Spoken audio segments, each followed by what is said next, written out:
All right, everybody. Good evening, and welcome back to T3CG Live. My name is Steven Ampersand.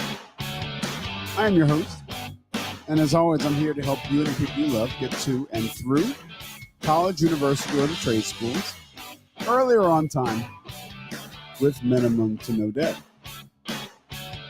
We're going to talk about the housing crisis today and point out how the housing crisis that's happening nationally right now is impacting college students and what things you may need to do to prepare yourself to make sure that you're ready to send yourself or someone that you love to college, university, and not find them living on the street, which would be a terrible circumstance. So we're going to look at an article that was published out of U.S. News.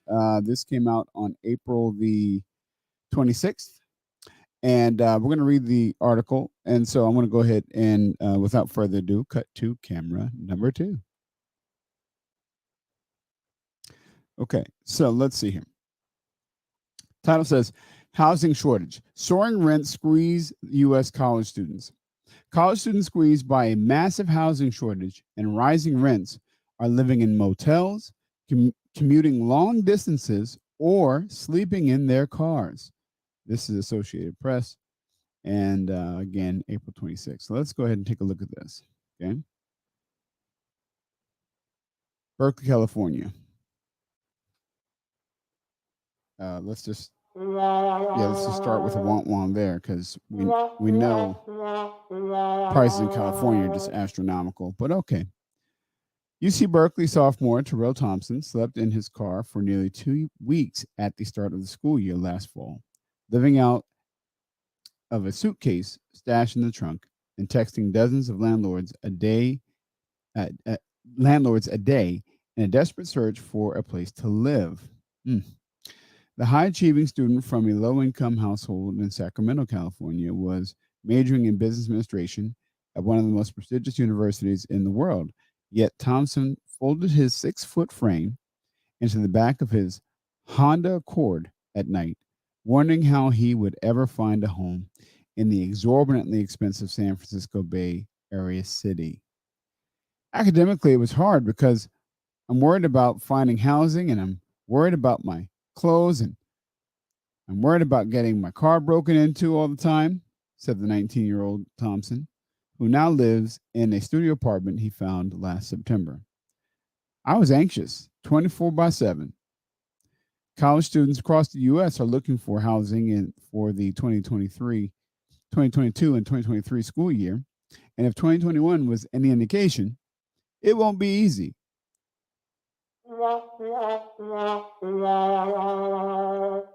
Students at colleges from California to Florida were denied on-campus housing last fall and found themselves sitting out the year at home or living in a motel or vehicles as surging rents and decades of failing to build sufficient student housing came to a head. Here comes the sweeping generalization. I have shared on previous, let me come back for this. I have shared on previous broadcasts that colleges are desperate for enrollments. They're desperate.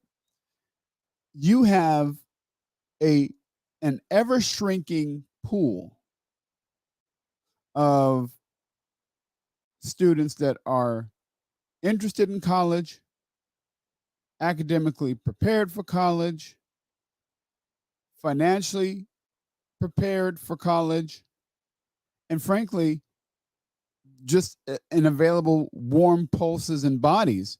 There's just fewer students because the baby boomer generation had fewer children, and then the Generation X people had fewer children, and then the millennials had fewer children. And before you know it, you're not looking at an uptick in enrollment possibilities as far as bodies and seats until around 2030.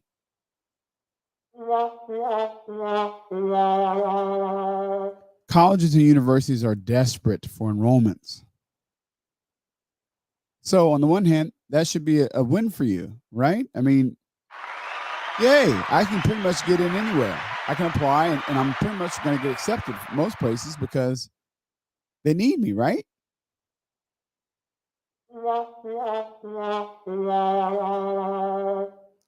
Yeah, they do need you. And they need you so bad that they will even allow you to admit to the college and pay that exorbitant tuition and fee schedule without housing. Without housing.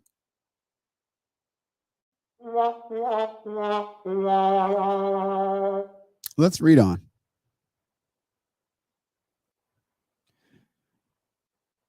Okay, so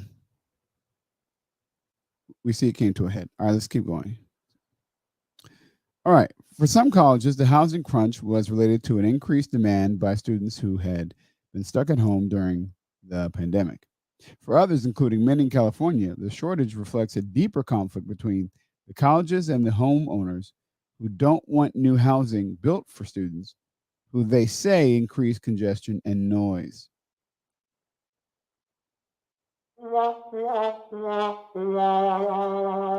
Nationally, 43% of students at four-year universities experience housing insecurity. And in 2020, up from, I'm sorry, let me start that again. Nationally, 43% of students at four-year universities experience housing insecurity in 2020, up from 35% in 2019, according to an annual survey conducted by the Hope Center for College, Community, and Justice at Temple University. Students reported being unable to pay utilities, rent, or mortgage, living in overcrowded units, or moving in with others due to financial difficulties. And for the first time since it began tracking basic needs in 2015, the survey found that an equal percentage, 14%, of students at both four-year and two-year colleges who had experienced homelessness in the last year, said Mark Holzman, the center, the center's director of policy and advocacy. This is a function of rents rising, the inability of communities and institutions to build enough housing for students, and other costs of college going up that create a perfect storm for students, he said. For some students, the lack of affordable housing could mean the difference between going to college or not. Others on massive debt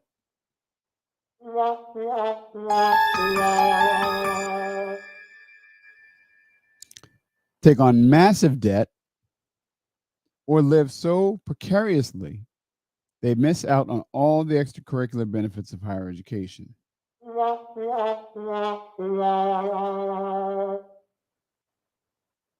Okay, this is out of control. This is a nightmare. So you have people leaving home, going to college, and ending up homeless while at college? What the heck is going on here? Like, do you know how much someone's paying at UC Berkeley? You know what? For giggles, let's just go ahead and look it up. Let's see how much it costs to attend at UC Berkeley. Let's see. Cost of attendance. If I can type.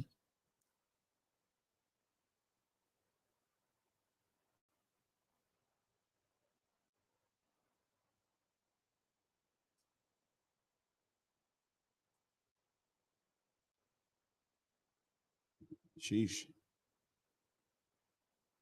Struggling here. We got a struggle stream. All right, let's see. Cost of attendance, and let's see UC Berkeley. There we go. All right, let's look at UC Berkeley's cost of attendance. Okay. Tuition fees and annual costs. This is 2018. So we're not even looking at 20. Oh my goodness. 2021, 2022. Let's just do that. Let's see if we can find that. But even if we can't, let's look at 2022.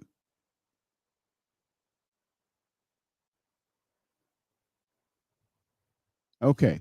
Undergraduate in state, 43 $3,980. So let's call that $44,000. Graduate in state, $30,000. Books and supplies, $1,100. Almost, yeah, $1,100. On campus living, $26,000. Add that to the undergraduate tuition rate. Okay, that's good night. That's like $70,000. Okay, and then they got some other numbers here. All right, so you can see, right? You can see. Actually, you couldn't see because I didn't come back to camera number 2. So let's go back. My bad. I've been traveling, as you well know, because you haven't seen this on in a little while, and that's a good thing. I got to give major props to all of you because business is picking up. Brother hasn't been on the stream in a while because I've been doing consultations. So thanks for all the listeners and for those who are reaching out to get help because you're keeping a brother busy. Okay, but let's look at it again. All right, so undergraduate, 44,000 plus housing, which is 26,000, right? That's $70,000 right there. Okay. Now they're saying on campus. Well, in this article, we're seeing that these folks can't get on campus housing because they don't have enough, right? So, is there an ethical dilemma when a college or university enrolls more students than it can practically house? I think so. Like, should they not limit their enrollment to the number of students that they can house adequately on their campuses? Meaning, why aren't the colleges held to account on this? Why aren't they responsible for making sure that students have a place to live before they can commit to going into $70,000 annual student loan debt? Because let's face it, most of these students, we're talking, this student who is speaking, this 19-year-old, was from an underserved area and economically disadvantaged area, right? He ain't got $70,000 a year.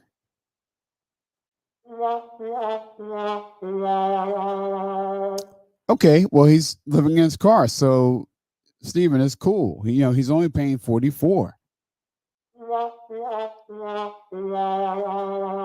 Who in their right mind pays $44,000 a year to live in their car while they study? Like, does anybody else see anything wrong with this picture? Who does that? All right, but let's go. All right, so for the first time since it began tracking, we read that. Okay, this is a function of rents. Oh, we read that too. For some students, the lack of affordable housing could mean we read that also. All right, picking it up. Jonathan Dana, a first-generation college student from the Sacramento area, also rejected UC Berkeley over the lack of housing, even though it was his dream program. All right, stop the show. We've talked about the dream school nightmare. Sweeping generalization. Most dream schools end up being your absolute flipping nightmare financially. And the nightmare doesn't end in the morning. It follows you month after month for a minimum of 120 months or 10 years.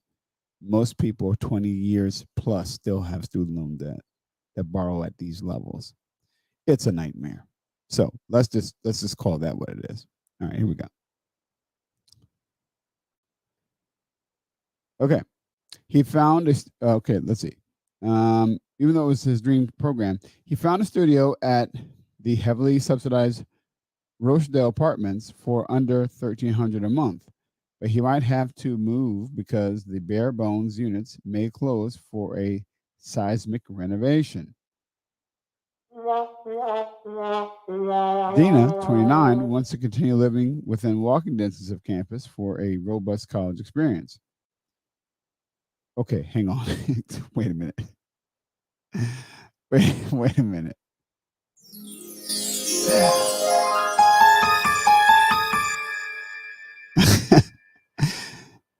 Did I just read that correctly? Dina at 29, 29 wants to continue living within walking distance of campus for a robust college experience. What?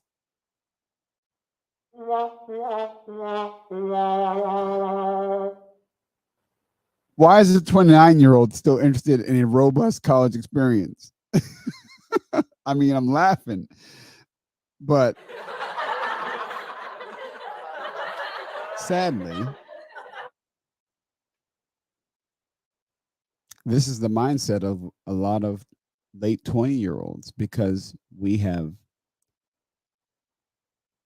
systematically delayed adulting in this country. You can claim your child up to age 26 for medical benefits and other purposes.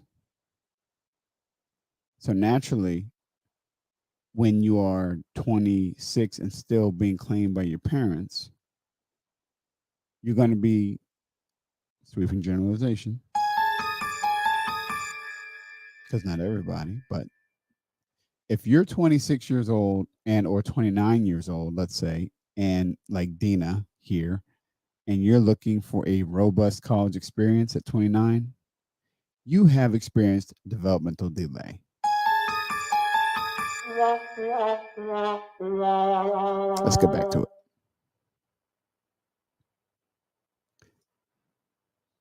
But the urban studies major, oh my gosh, oh my gosh. And she's an urban studies major. Please tell me what job you're getting with urban studies. Oh man. Yikes, this gets worse and worse the more I read.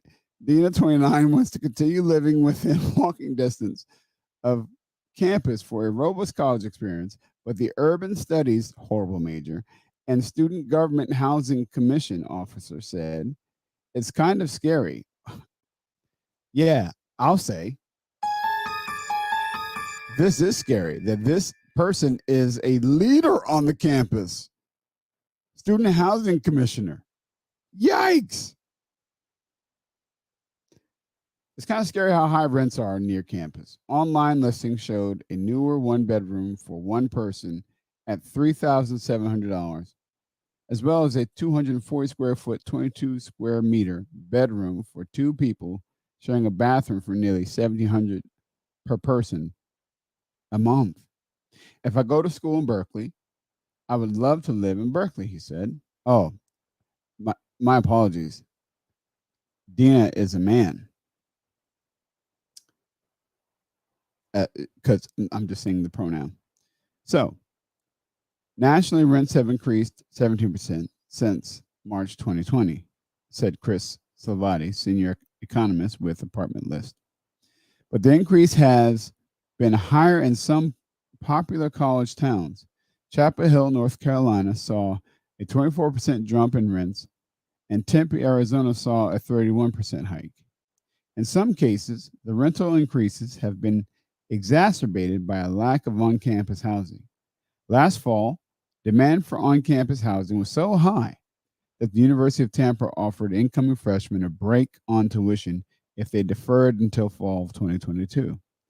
Rent in the Florida city has skyrocketed nearly 30% from a year ago, according to Apartment List. Not looking good, people. Not looking good. Last fall, demand for on campus housing was so high that the University of Tampa offered incoming freshmen a break on tuition if they deferred until fall of 2022. Rent in the Florida city has skyrocketed nearly 30% from a year ago, according to Apartment List. Let's see, rent in October, we read that. Even 2-year community colleges, which have not traditionally provided dorms, are rethinking student needs as the cost of housing rises.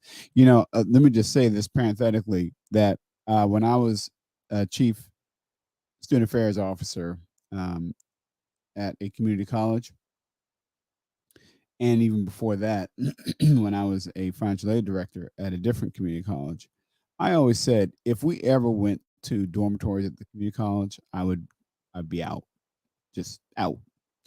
Um, you want to talk about nightmares and headaches? Dormitories are not. I mean, between sexual assault, cases and you name it, man, it is no fun. So, from an administrative standpoint, community colleges wading into housing, and I know some have it already. Yeah, I would not be interested in that. But I digress. Last October, Long Beach City College launched a pilot program to provide up to 15 homeless students space in an enclosed parking garage. They slept in their cars and, oh my goodness, and have access to bathrooms and showers, electrical outlets, and internet while they work with counselors to find permanent housing. Oh my gosh. Yikes.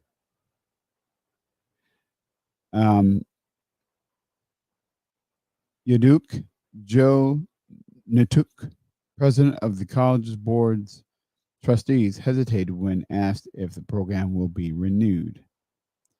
I want to say no, but I think it will, he said. We're going to have new students come fall semester this year that are going to be in a similar situation. And for us to do nothing is untenable. Okay, that's a great place to stop. For us to do nothing is untenable. No, Mr. Natuk, what's untenable is UC Berkeley and colleges like UC Berkeley continuing to enroll students that they can't adequately provide for, particularly at your price point. You see, it's gotten out of hand. We've allowed the higher education industry, big higher ed, to grow so fat and so just debaucherous that they cannot continue going if they simply enroll enough students to fill their dorms. Think about that. So it's untenable that we would not let students live in their cars in a parking garage. That's untenable? The idea that we wouldn't do that? Or is it untenable that you would enroll those students in the first place when you don't have a room for them? I think the latter. I've been doing a lot of consultations the last couple of weeks, and I've been having these hard conversations with parents and with students to say, you got to punch at your weight class. You got to punch at your weight class. It doesn't behoove you. It doesn't benefit you to attend a school with big brand name, big brand pedigree, if you have to become homeless to do it. Why not go to another school that actually has housing opportunities for you? And that is perhaps much cheaper than the dream school at 29 years old that you feel like you just got to have. I mean, to me, when we make emotional decisions, we almost always make bad decisions. You've got to use rational thought and logic when doing these things. And that's why we're here at Turn the Tassel Consulting Group, because we want to help you get to and through college, university, or the trade schools earlier on time with minimum to no debt. And yes, if necessary, we want you to be able to be in college housing. We certainly don't want you to be on the street, and we can help you to do that. Contact us at 484-574-1866 or email us at turningtassel@gmail.com. Subject line for either, I need a plan. We will give you a free consultation and help you figure out the best place for you that makes sure you can get the degree you want in the time frame that you should, and yes, have a place to live. This is Turn the Tassel.